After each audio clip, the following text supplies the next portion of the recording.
So I have two questions for you. As you were saying, the Historical Society got started in 1995. Why did you all create this Historical Society? Well, the Historical Society got started, actually it was June 26, 1996. And the effort was started, there was a guy by the name of Norm Edwards in the Florida Park Service who came to St. Augustine, asked a group of us who belonged to the Venetian Club if we would be willing to start an organization to help support the Florida Park Service establish and interpret this site. Well, the Venetian Club has long since disbanded, but a lot of the folks who were part of that Venetian Club is still a part of the Fort Mose Historical Society today. Now, what we did, we started in the government house in St. Augustine. We had about 30, 35 folks who met on a regular basis and started putting together the Fort Mose Historical Society. And we named it the Fort Mose Historical Society African American Community of Freedom Incorporated. And that's the official legal name of the society. It sounds like that was a really a real passionate thing for the people that first created the society. Why is this site so important? Well, it's important because basically we, as freed people at that time, needed something to hold on to say, well, you know, we had an impact on what history unveiled. As growing up in St. Augustine, there was we used to go down to the Castillo de San Marcos downtown, and we would go down there on Easter Sunday and Palm Sunday, and of course we dress up in our fine clothes and suits, and the girls have the dresses on, but there was always a rumor going around that we had a fort too.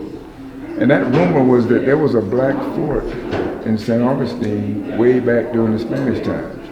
Well, of course, I didn't believe that. I didn't think that, who would give black people a fort?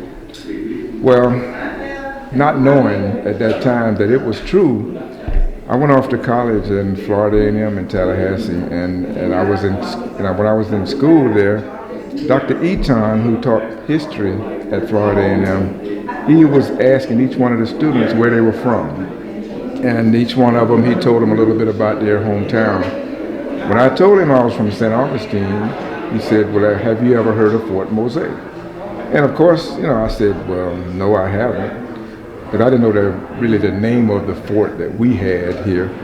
And he said, well, when you come to my class the next time, you need to tell me something about Fort Mose. Well, of course, in order to get him off my back, I decided I'm going to tell him something about Fort Mose. So the next time I went to class, I told him a little bit about it, and he said, okay, now you know. And then, of course, I went back to being a regular student, and I was, enjoying life and that kind of thing.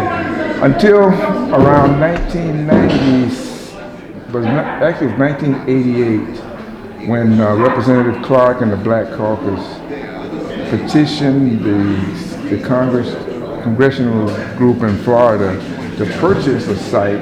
And when I saw the site, it was Fort Mose. I said, now that rings a bell. So originally this was not government land?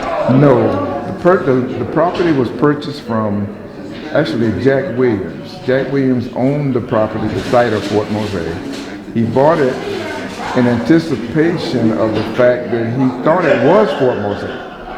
He paid Kathy Deegan, an archaeologist from the University of Florida, to do an excavation. During her excavation, all the artifacts that was found belonged to him because he engaged her to do the dig. Well, once she authenticated the site archaeologically, Jane Landers went to Spain and dug up some information about the site as it was recorded in Spanish history. So it was done that way as far as the archaeological verification and then the historical verification. And then there was another young lady by the name of Darcy McMahon, she's still at the University of Florida in the archives department. And she helped put together a traveling exhibit, which the traveling exhibit tells the story of Fort Mose. So those three ladies who Representative Clark, who called them his three amigos, they pretty much put together the story of Mose. And then a group of volunteer citizens in the community decided, well, we're going to take this project on and we're going to tell the story. Wow. And well, we've done quite a few things over the years, but there's still a lot more to do. Yeah. This is an amazing place, and I think it's a powerful story, and it seems that there's still a lot of work that needs to be done to continue to create awareness of Fort Mose. And I think what you all are doing here with the presentation and then being able to year after year come back and continue to educate people about the history of this place is amazing. Well, we try to do what we can. You know, the Florida history is taught in the 4th and 5th grade in Florida, and that's where our story intertwines with Florida history. Right. And what we try to say is that African and African American history is so intertwined with Spanish history, especially in Florida, that you can't really tell black history in Florida unless you tell Spanish history, and you can't, and vice versa. So the multicultural mix in St. Augustine at that time was so different than it was in other parts of the country and the world that we felt like it's a story that's worth being told, and we're just going to keep telling it. Great. Thank you so much for taking the time to share that with us. Well, you're welcome, and that's our mission, to try to keep the story alive. And I think it was our second president, President Otis Mason, who said that Fort Mose story is a story that must be told. Yeah, thank you. Thank you.